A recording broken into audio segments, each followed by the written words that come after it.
All right, thanks. We live. Test, test, test, test. Except yours, apparently. Yeah.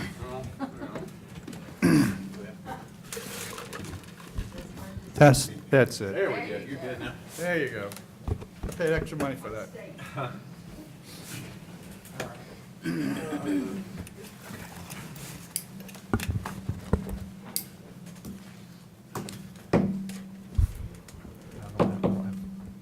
That works. All right, 6:01, would like to call to order the May 9th regular monthly meeting of the Spalding County Board of Elections and Registration. If everybody would please silence your cell phones and other electronic devices. If everybody would stand for our invocation and pledge. I guess they rotated for me for the prayers, so short and sweet. Lord, please give us the wisdom and patience and intelligence to navigate through our meeting tonight and to serve Spalding County for the greater good. Amen. Pledge is James. I pledge allegiance to the flag of the United States of America and to the republic for which it stands, one nation, under God, indivisible, with liberty and justice for all.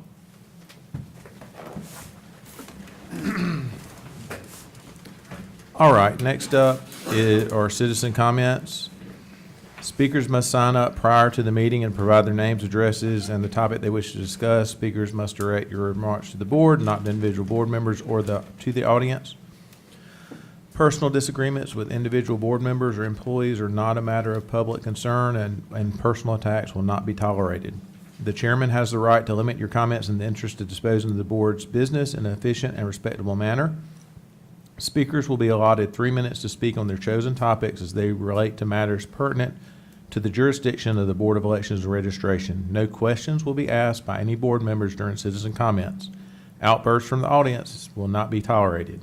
Common courtesy and civility are expected at all times during the meeting. No speaker will be permitted to speak more than 3 minutes or more than once unless the board votes to suspend this rule. All right, so we've got one person for public comment. Chuck Clark, if you want to. Oh, you're holding off? Is that okay? All right, Chuck declined. So let me get this over here. All right, so next up, we've got adoption of the agenda. Do we have any amendments to the agenda? Yes, Roy. Mr. Speaker, I need to make an amendment to the agenda to discuss bylaws and tabling of the bylaws. So we've got old business, we've got amending of the bylaws under old business, so that would be in order to discuss there, so. Okay. Also, I have a request to hear a challenge to electors. If we could amend the agenda to accept that, Okay, hear so that challenge. So that's going to be under new business, right? Okay, all right, so.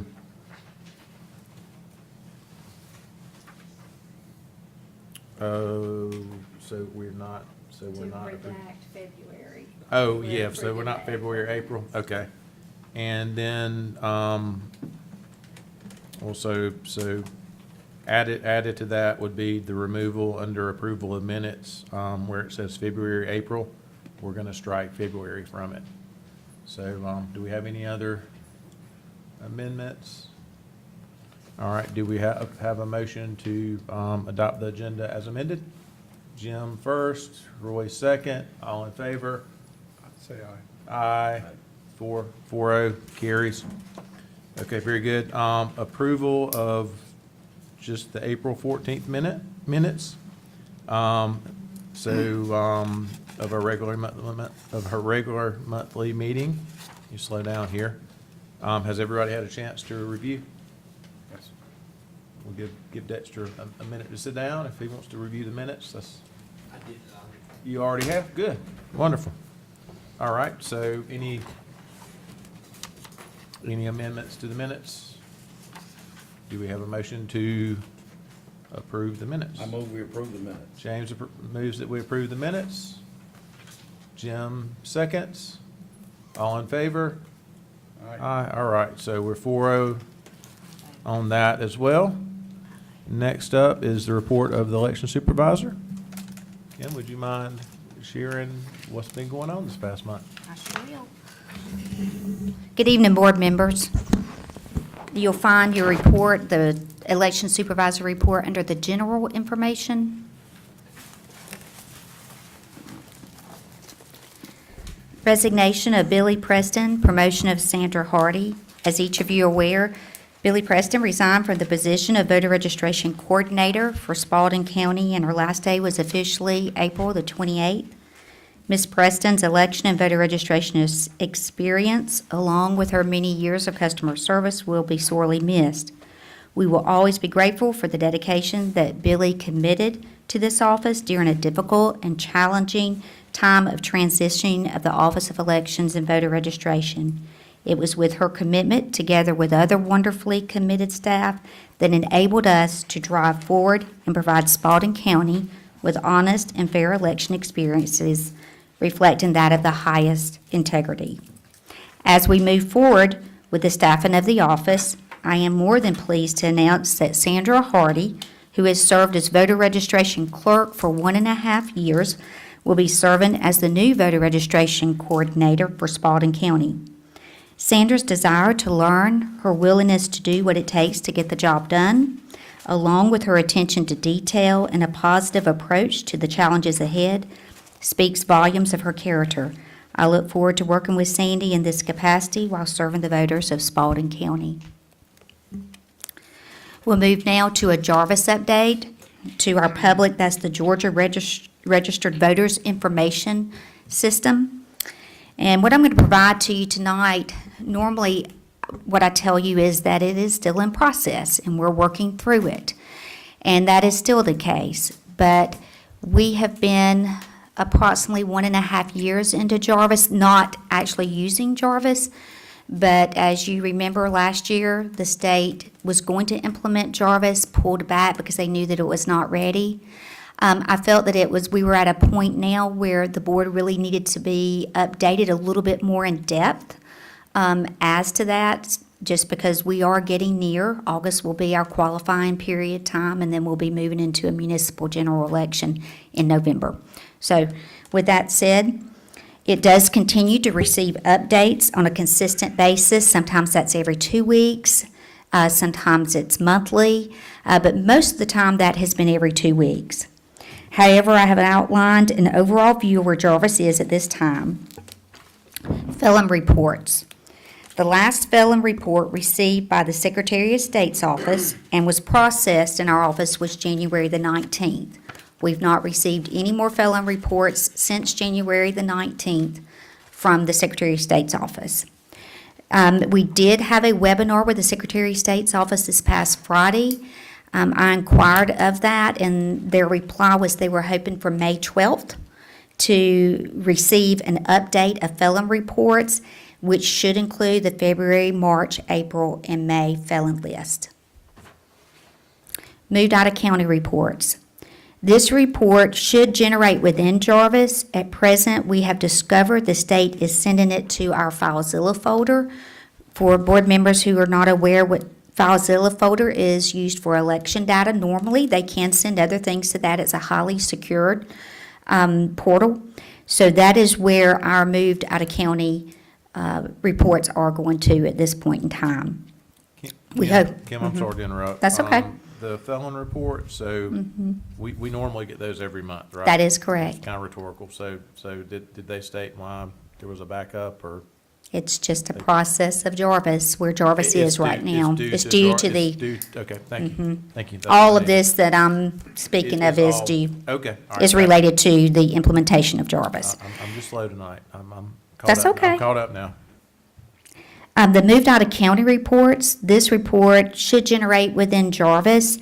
At present, we have discovered the state, I'm sorry, that is a repeat. You don't want to hear a Right, repeat. yep, DDS. OLVR, we're on online voter registration applications. Oh, okay. We are able to process online voter registration applications. The Secretary of State's office in the webinar did inform us that this portion of the program is about to receive an overhaul. Sounds like to me they've detected some things, and so this will receive a revamping. Challenge voters and pending voters. When I say TOW, it's like a dashboard that we work from. I think the perception with voter registration is you simply receive a voter registration, you process it, and you're done. That's not always the case. There are many factors to that, different scenarios that may happen. That being, with challenge voters and pending voters, these are two separate TOWs which consist of voters challenged or pending for various information. It appears that these TOWs consist of old and new information with which Jarvis is capturing from the past as well as during the process of Jarvis evolving. I have submitted a request to the state to provide detailed information about these two TOWs so that we have a clear understanding that all of the information is up to date. So for instance, we understand pending all 17 and a half, you may register to vote at the age of 17 and a half. You're not eligible to vote until you're 18. So we understand those are pendings and it makes sense. However, we do have some that are pending due to citizenship and verification and some other reasons as well. So we're working through that, understanding it, looking at that very thoroughly to ensure that who should be on the voter rolls is and who should not is not. So these are all in a quote pending status, and we are working with the state, as I said, to resolve these issues. Precinct cards. A voter precinct card is generated when a new voter is entered, a voter moves into our county, or when a change is made to their voter registration record. It could be a name change, an address change. Then the precinct cards are mailed from the Secretary of State's office to our office, and we mail the cards to the voters. We have not received precinct cards since converting to Jarvis in January of this year. So just another thing for you to be aware of, any changes that have been made on our part to voters at their request, any new voter registrations. We have not received those precinct cards that would have generated in order to mail them out to the public. Now, that said, if a voter would like a precinct card right now of their record, we can generate that in-house with basically a print-off. But the cards that the state prints, that part is not taking place at this time. And we've not received word when it will. Report options. Access to various reports are limited if available at this time. Voter reports, breakdown by precinct, combo, total of voters, etc. Reports, I'll just be very simple and honest here, it's a long way to go on generating various reports that we can utilize sometimes in the office. Audit data field in Jarvis. The audit information in Jarvis for a voter allows us to see the history of a voter. For example, name changes, address changes, when an absentee application was issued, voted dates, etc. Although we have seen improvement, the data in the audit file is not allowing us to see the specific information of a voter as we have been able to in the past. For instance, if a voter moved from one address to the other, in the past we could see the history, where that address, the from and to. So detailed information, that may be the change and that may be the finale of it. It's yet to be seen. But we are not able to see that detailed information. For example, if they moved within the county, and I told you that, we could see their previous address. The site locations, that's very important. Your site locations are in our office, Department of Driver Services. It was a mail-in. The library is a site location, so we can see where something happens. And so these are not correct, as for instance, I'll give you an example. An absentee ballot was issued. Well, we know that's done in our office. It would have Department of Driver Services out to the side as its site location. So the data, even though we're seeing improvement in some of the data, it's more chronologically in order now. The more specifics of it, some of the other specifics of it are still not correct. So that wraps up Jarvis. If you have any questions, I will answer them to the best of my ability. I will tell you, we have not been given a target date that Jarvis should be completed, up to speed, finished. Okay, yeah, I was gonna ask that, so, and so, the Zoom WebEx online meeting was an update on the state of Jarvis, right? Are they doing those monthly, or kinda ad hoc, or? It had actually been a while. No, there's no set time for Okay. those. That webinar was specifically geared toward multi-factor authentication. Gotcha, okay. So in the additional discussion of security that. things. Okay. But they did have a Q&A where we could ask some questions, and some of those were answered. Okay, thank you. Roy? Do we have any idea how many voters are affected by this in Spalding County, In any form or fashion? in any form or fashion? No. You- Because I can look at one record, and I've actually did this, I can look at one record, and it seems more in order as far as its site location. I can look at another record and it not. So How there's, about things like duplicates and things like that? we are working, that is in one of the tiles on the dashboard, and we are not generating, we are working through those, if there are any.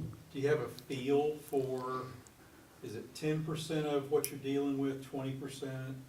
As far as the data being here and there, oh no, I would say more like, I really can't say it, maybe 100%. But it's a significant. But it's a significant amount where the data is just not across the board correct. I'll give you an example. And there are some of these things they are working on. And we do what's called a reef ticket every time we see something. And that's really, I'm working even more so with Sandy on that now, is it doesn't matter how little it is. I say screenshot it, do a reef ticket. They've got to know. But for instance, they did share with us that we were seeing court, street on the DDS records that were coming through, extension. So they shared with us in the webinar, there were over 500,000 of those type records. They had approximately did half of those. Half of those had been corrected. They were still working on more of those, of course. So, it's really hard to say, but it is a large amount. And to be clear, these are completely out of your control. This is the state. That is correct. That is correct. And that's why we're working slowly, holding work, going back and looking at work to just ensure that what we did is still there and is correct. Who, do you know who is actually running, like, the project manager for the implementation of Jarvis at the state level? Well, Blake Evans is the director of elections. Right. So, he works along with Michael Barnes and Nick Northern, and there are several others up in there, but those would be the ones at the top. Okay. I'd like to add that from my tracking of this issue on Firefight, Spalding County is not the only county that's interested in this and talking about bugs. So, and I see the response from the state, how they're addressing it. It is a slow process. Yes. Okay, if there are any other questions, I'm going to move on. Yeah, please. Presidential preference primary, Secretary of State Brad Raffensperger announced that the presidential preference primary will take place March the 12th next year. This is a primary in which voters will vote on the candidate of their preference by party. Voters will need to choose either a Democratic or Republican ballot. Please note that this is not an election for the President of the United States.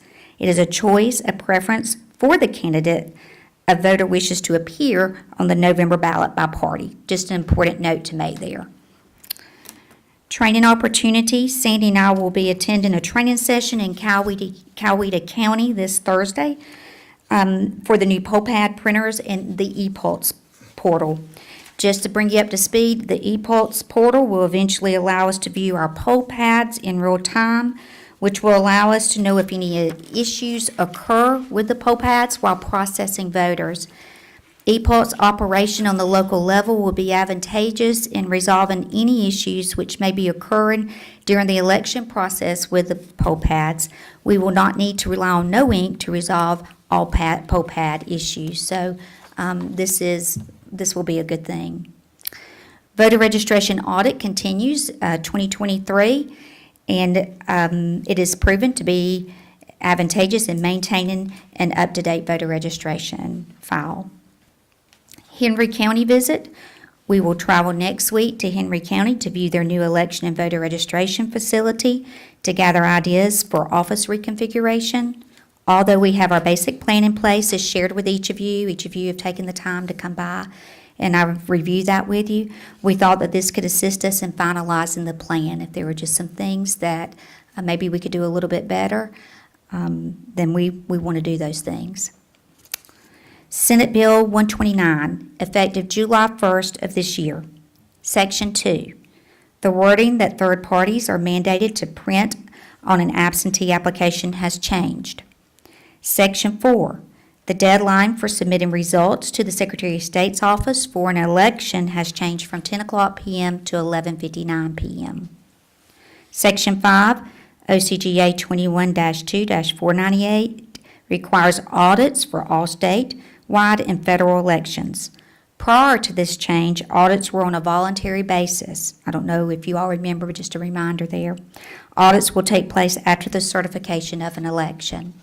So just a note there, that's, an extra duty on the office and staff that is now with the new law mandated and not voluntary. So if I may, Stephanie, this is probably a question for you. It takes place after the certification, and there's an error discovered. Does that nullify the certification?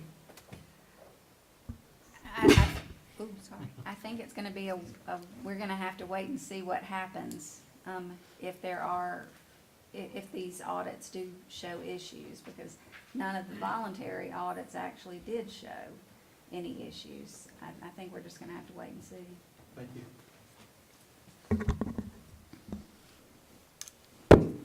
Office phone update. We are presently working to implement new phone options when phoning the Office of Elections and Voter Registration.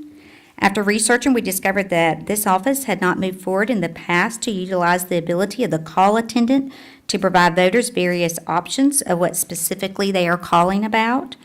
Example, voter registration, poll worker information, qualifying, etc. This will also allow us to have a message with information for voters if all lines are busy, to direct them to my voter page where many questions can be answered. We are excited about this change and what it will mean to voters of Spalding County. Meeting with County Manager Steve Ledbetter, I met with him last week. We discussed the reconfiguration of the office as reviewed by you all, and the relocation of early voting will be ready by the presidential primary preference. No, it's actually presidential preference primary. But yes, he did state that it should be ready by then. Spalding County is working within a very tight fiscal budget year.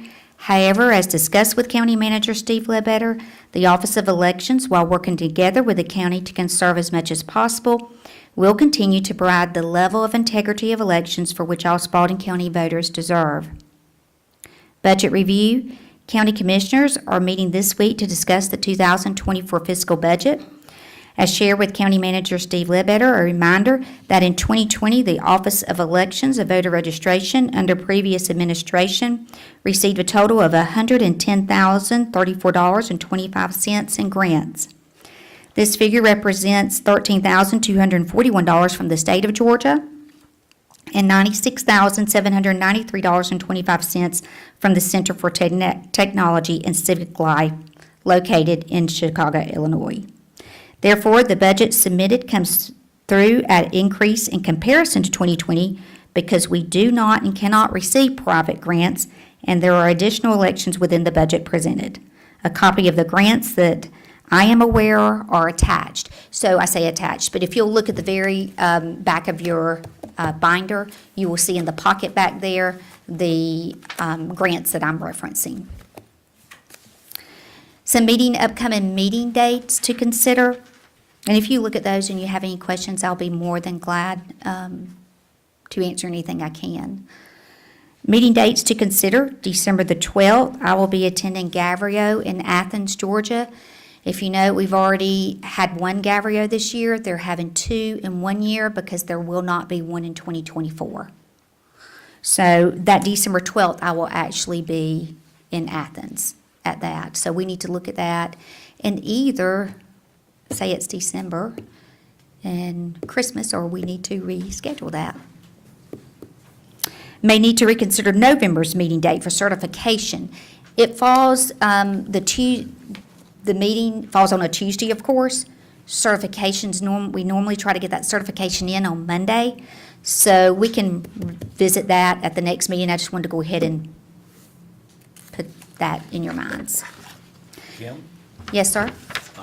with Sandra Hardy taking the new job, Billy's job, are we recruiting for We are. her clerk's job? That job description is out there. We have received a few applications for that, and so I'll begin reviewing those. We've just had a little bit of a period where we've had to adjust, and I've been going over some things with Sandy. I wanted her to get a little comfortable, and then I'll begin reviewing those, and we will be bringing someone in. Jim? Kim, is the residency requirement in effect for this hiring? Yes, because that's law. Any further questions? Okay. All right, That Kim, concludes. thank you so much for You're your welcome. detailed and informative report, Thank you. as usual. All right, thank you. All right, moving on. Back to our agenda.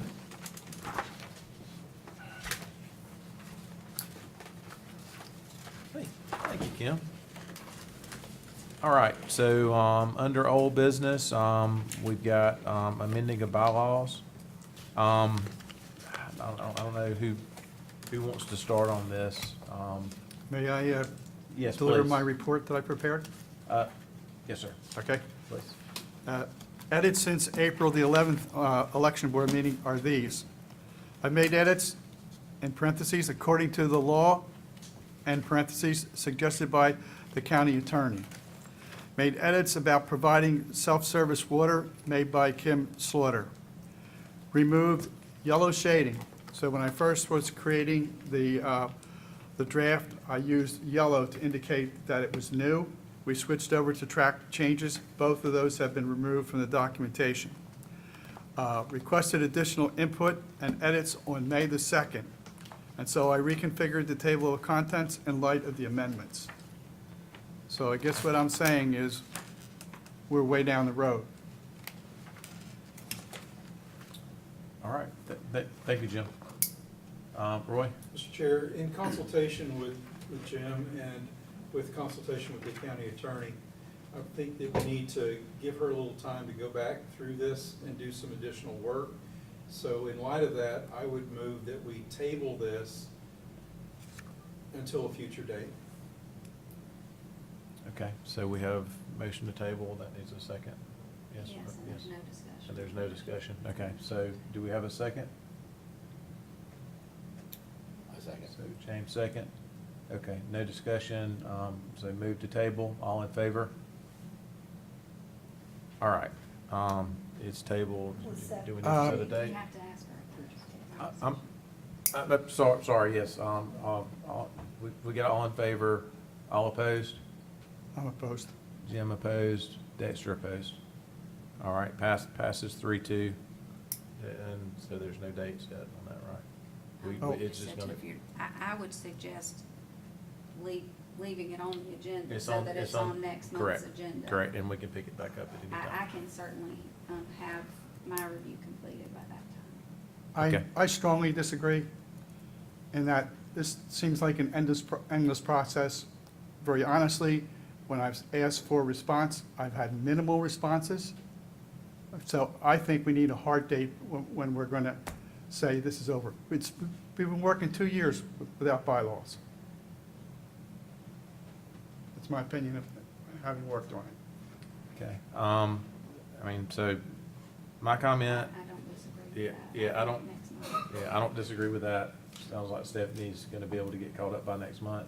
I actually did try to go in and compare, and I was having to pull up the original with the new, and for whatever reason, track changes and/or I think the previous copy you sent over with the highlights, like, was not coming through or working for me, so maybe a technical issue on my end, but that was a difficulty that I was having to be able to even give feedback, and I spent, I don't know, 30, 45 minutes trying to go through, and then got called to do something else, so I was gonna be circling back with you at this meeting on that, and then we had other folks ask for more time to review, so totally appreciate all the work.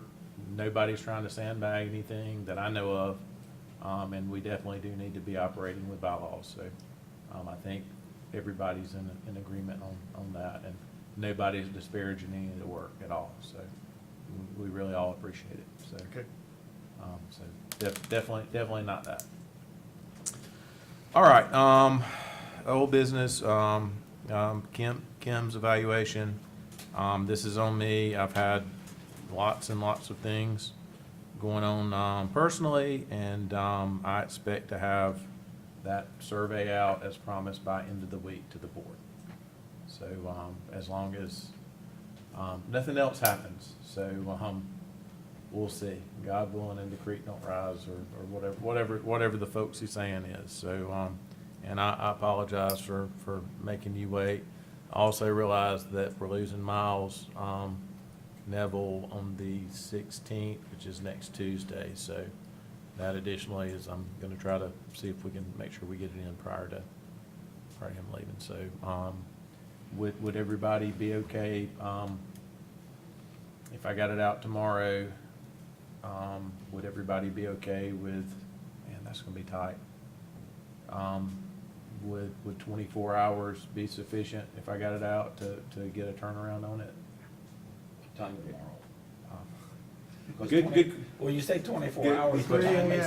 Yeah, 24 hours from me sending it out. So Okay. let's say lunch tomorrow. Yeah, that'd be better, yeah. Okay. So 24 hours from lunch tomorrow is what I'm aiming for, pending all the random Because they stuff. should be able to work on it Thursday morning, so that's good. Yeah, Yeah. so, and if, so we're shooting to get things so that we can have a review with Kim and Miles prior to Miles leaving. And again, I apologize, this is something that, I should have done a week and a half, 2 weeks ago, and just have not been able to do it, so. All right, under new business, Roy amended that we've got a voter challenge. So Stephanie's been busy, flipping pages over here and, looking super happy and smiling. Remind me again of the process here that we need to follow. There must be a written challenge filed. And at that point, you consider the challenge and determine whether probable cause exists to sustain the challenge. You can't have a hearing tonight because there are notice requirements for the hearing. So I really do think that we need to adjust our process to be more in line with the two statutes that apply, because they don't anticipate the filing of a challenge to the board during a meeting. So, okay, so if it's not being filed to the board during a meeting, it would be filed to the elections office? Yes, and the board would immediately be notified. Gotcha, okay. So with that being said, do we need to have the challenge filed to the elections office? It's my understanding that the challenger was advised that this was the appropriate process, and therefore I think that We should move forward. you should accept it, and Kim can accept the filing.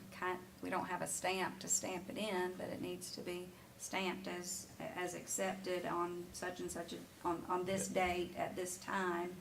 And then The challenger can tell you what the challenge is. You can make a determination as to whether probable cause exists to sustain the challenge. If you feel probable cause exists to sustain the challenge, then that would begin the process of providing notice to the challenged elector and the scheduling of a hearing. Okay, so then tonight, we're going to, based off of expectations set, Kim is going to basically be accepting the challenge, or receiving the challenge, and then it's up to the board to have the hearing to accept the challenge, and then that starts the 10-day.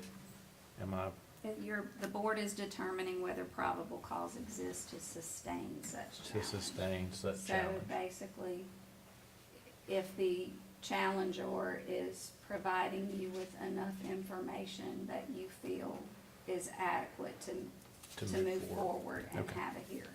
Okay, so, Mr. Chair. yes, sir. We got two hands up on, Does it- Dexter, yes, sir. Does it require a special call meeting, or can we just set it down for the next board meeting? It depends on service. You could set it down for the next board meeting. You would just have to make sure that we do get the challenged elector served appropriately. So I'll make a motion to set it down for the next board meeting. Would you like to hear the challenge first to see if there is probable cause?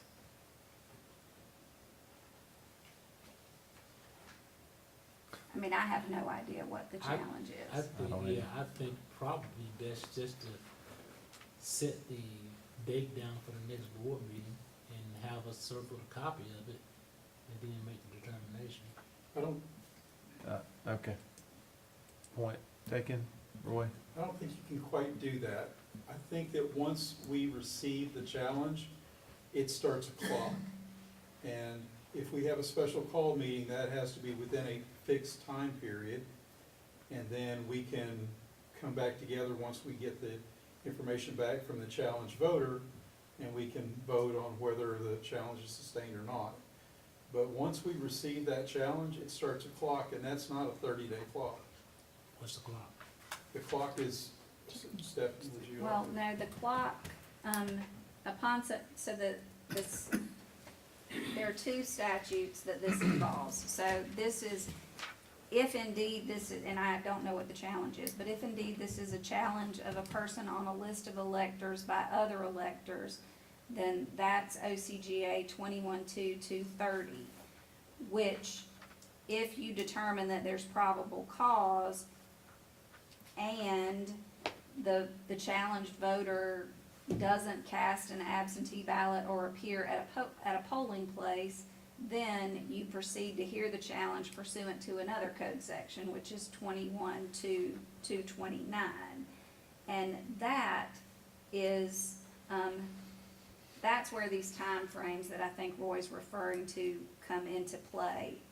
You actually just have to, set a hearing on such challenge.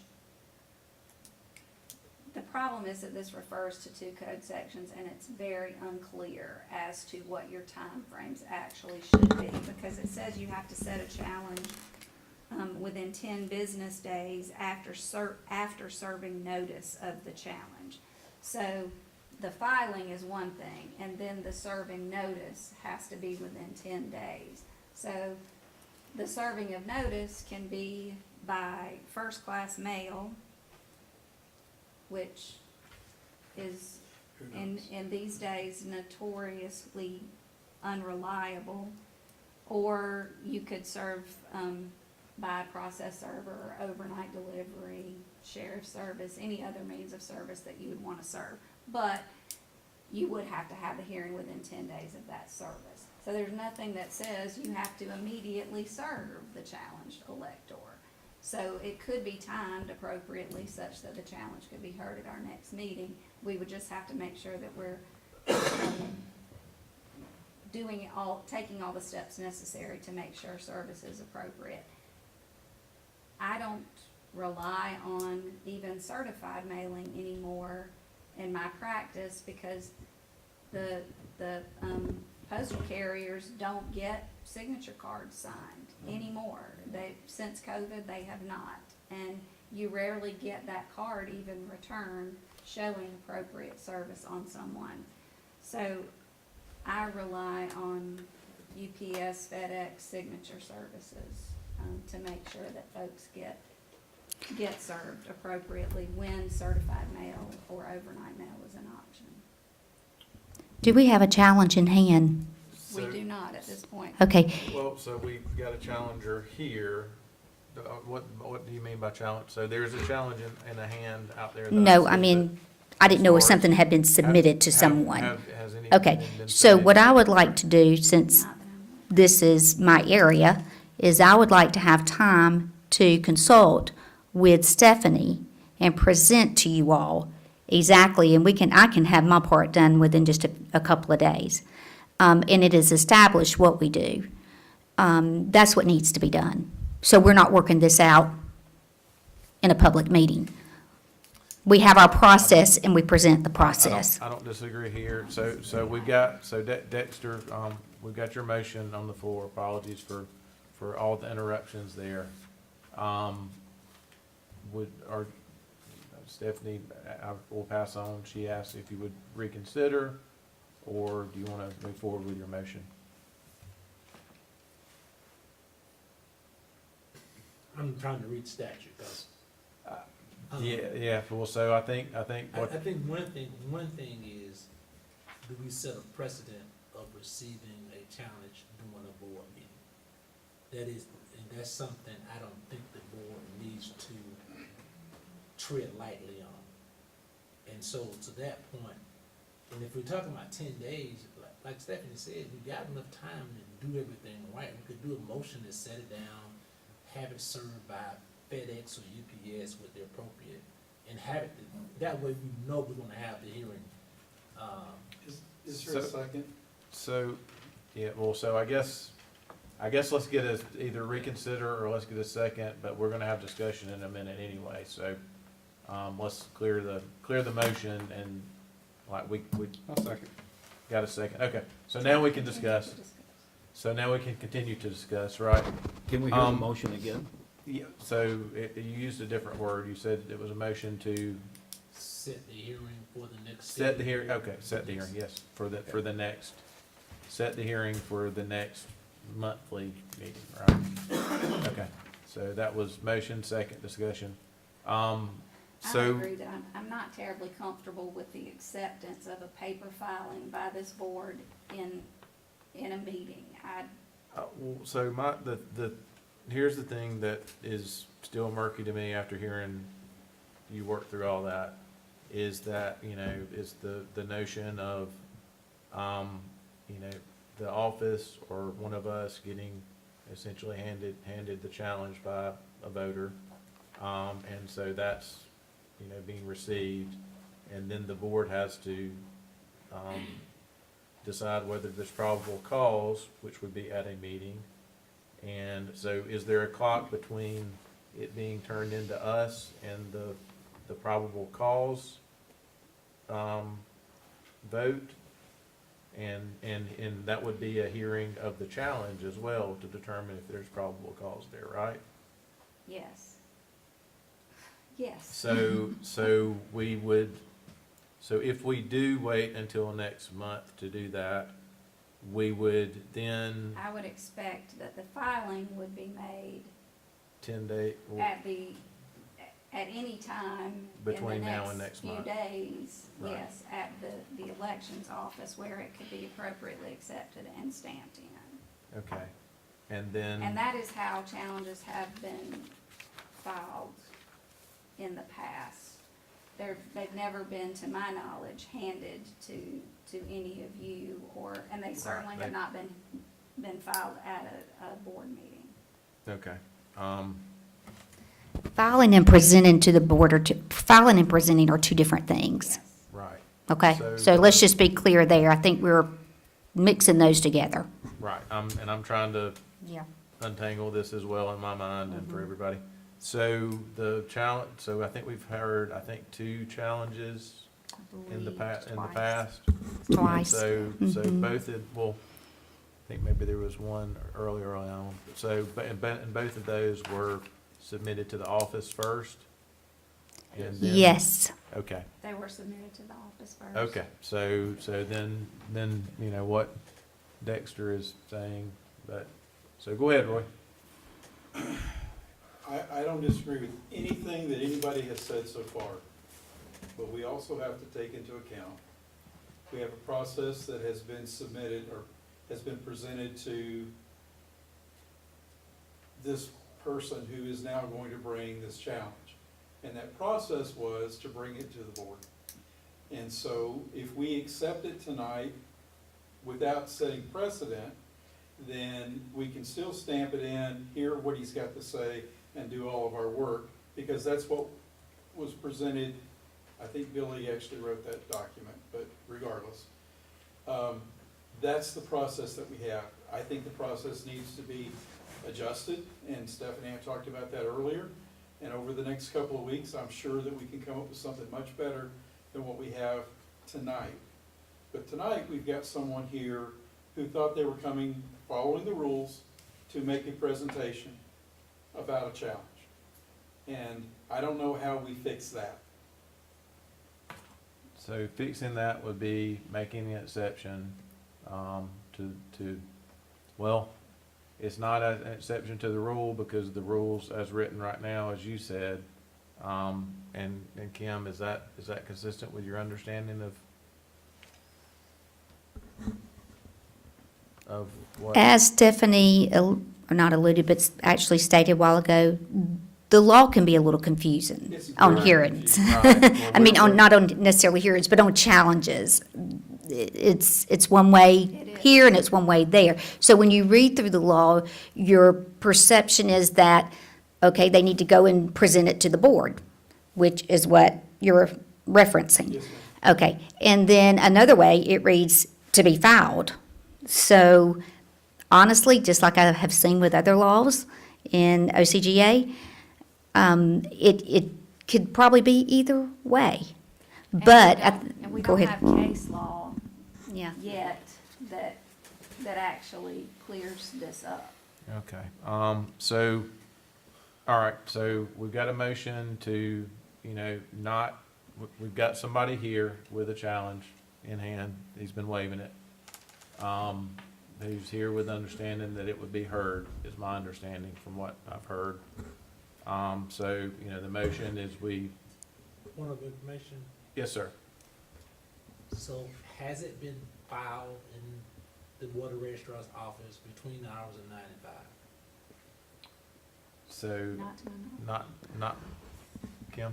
I was just gonna say, but then again, as the law reads, filing, presenting to the board, I would say, but this is just my suggestion, you're the board, this is my suggestion, that since those are the directions that were given, or the procedure that was given, I would say, my suggestion would be to hear it, but you would just decide whether the office needed to pursue it or not, which is your decision anyway. But the problem with hearing it is that you're not giving notice to the elected that's being challenged.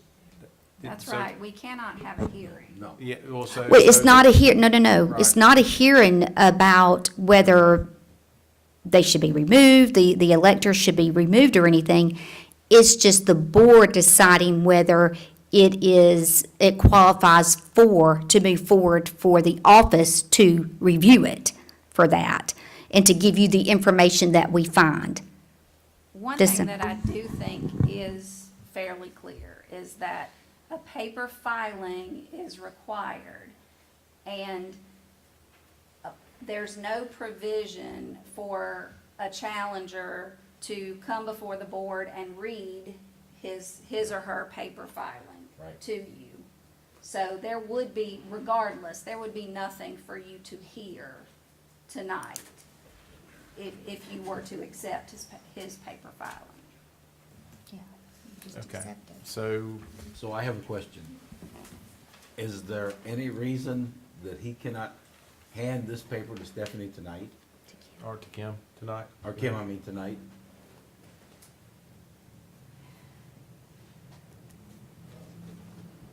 other than it sets a bad precedent, no.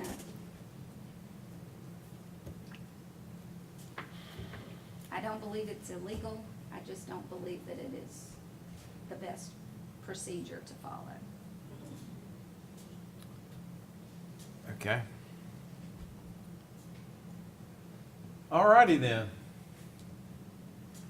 So Dexter, did that clear up that if we were to accept it, if we were to accept the paper tonight, or if, I guess if Kim were, and then we were to say, well, so that's basically as far as it could go.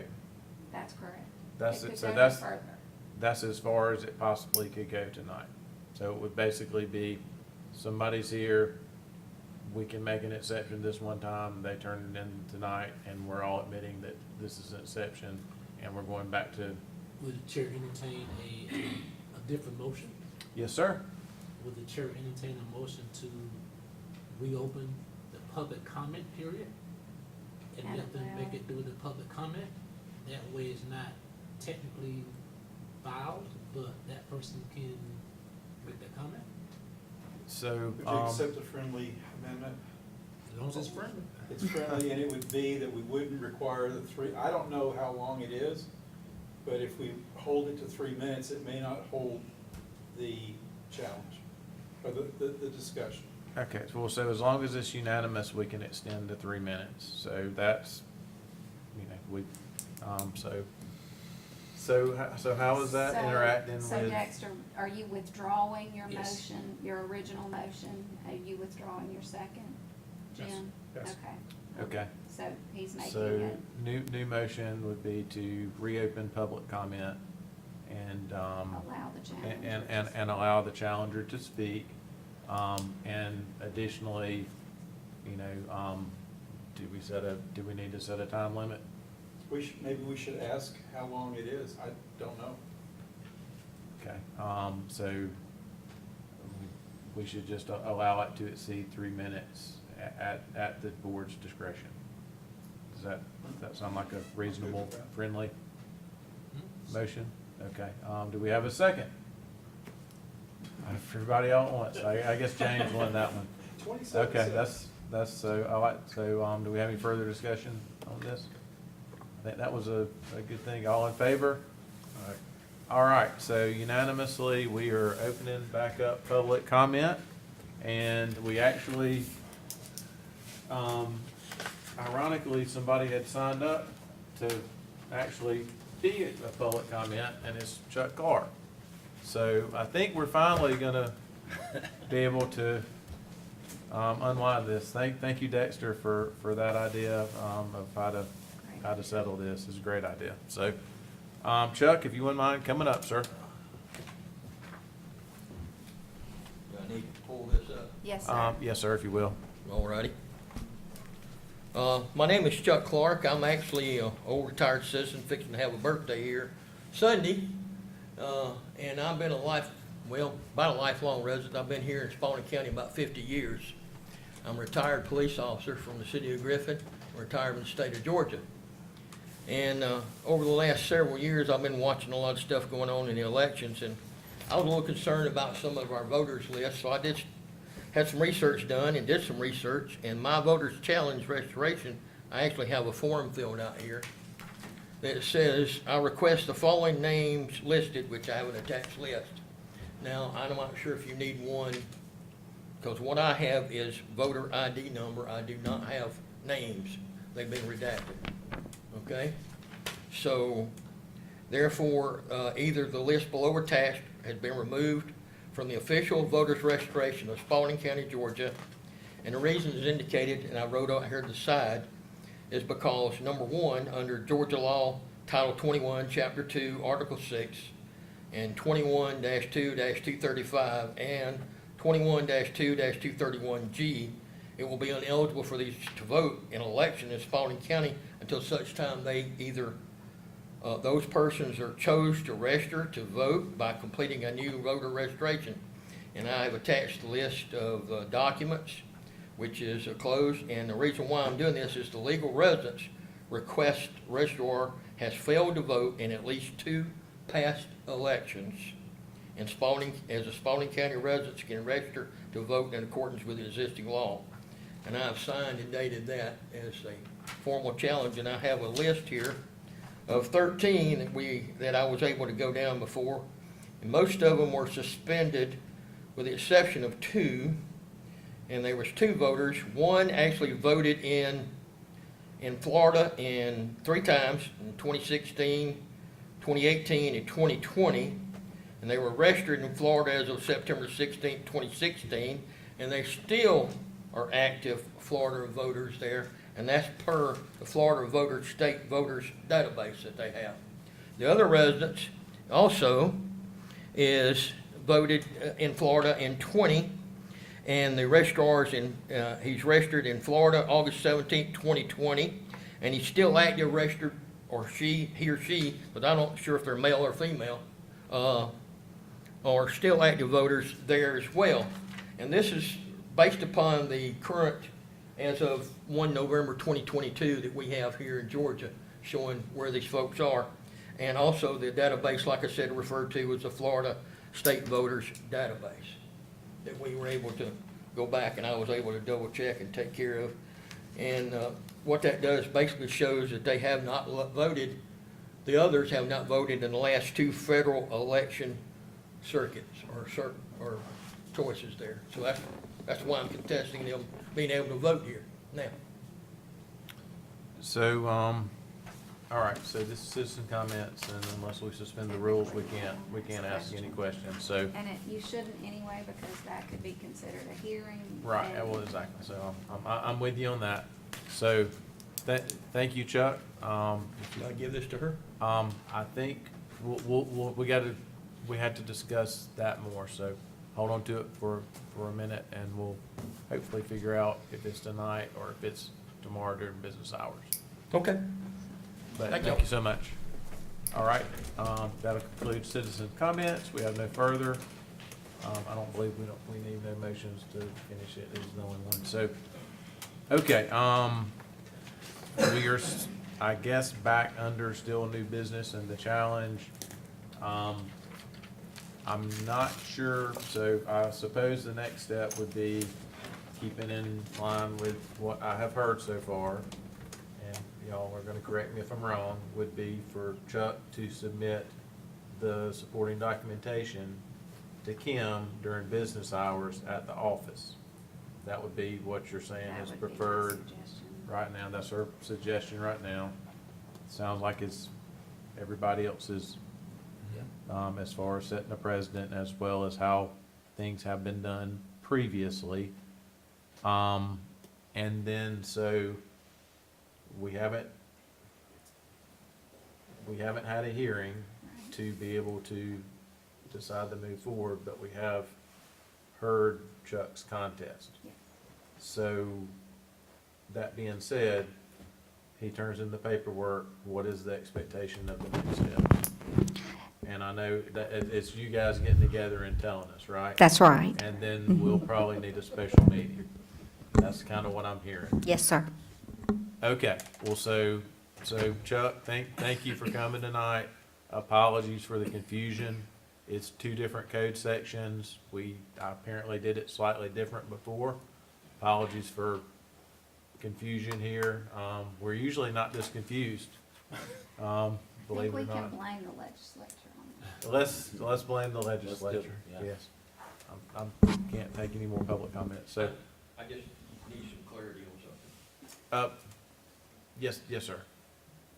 So, Can I, okay, so I'll. I just wanna make sure I heard you right, cause I ain't got my hearing aids in, I'm sorry, I Gotcha. apologize.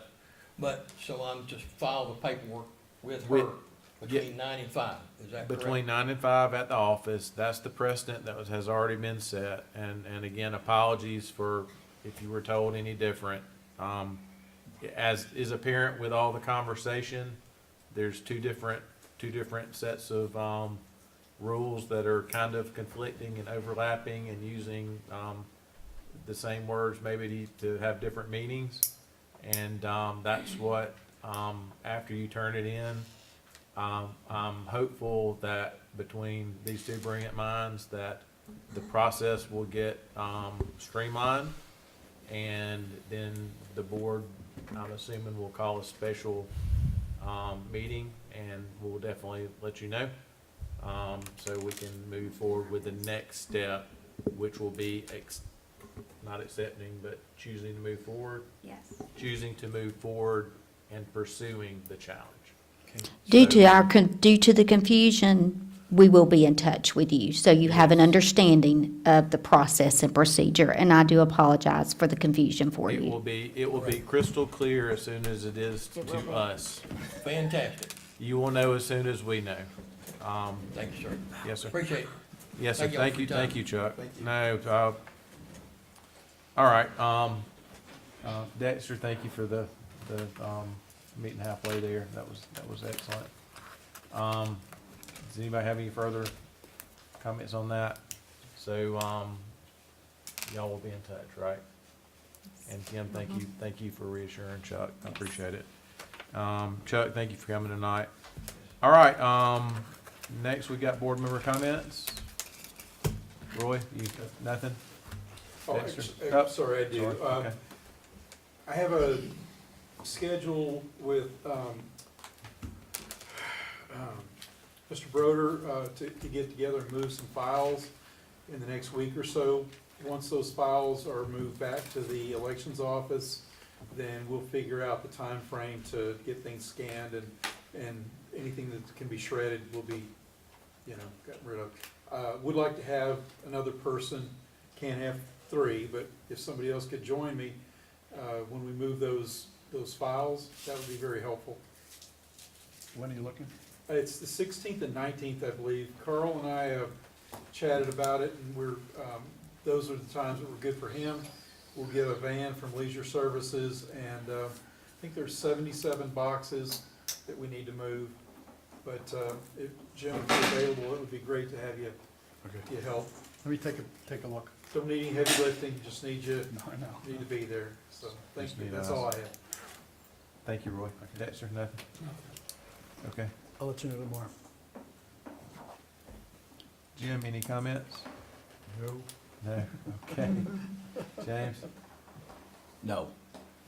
Well, I mean, I want to thank the board for working together, and thank Stephanie and Kim for their patience and attempts to streamline things in real time. This is like Saturday Night Live, right? Yeah, it is. Yeah, so, anyway, no, really do appreciate it, and, Jim, appreciate your work on the bylaws, not wasted. Dexter, appreciate your solution, and everybody else, appreciate y'all, and appreciate everybody for coming. With that, motion to adjourn. Dexter? James? All in favor? All right, we stand adjourned at 7:03. Please.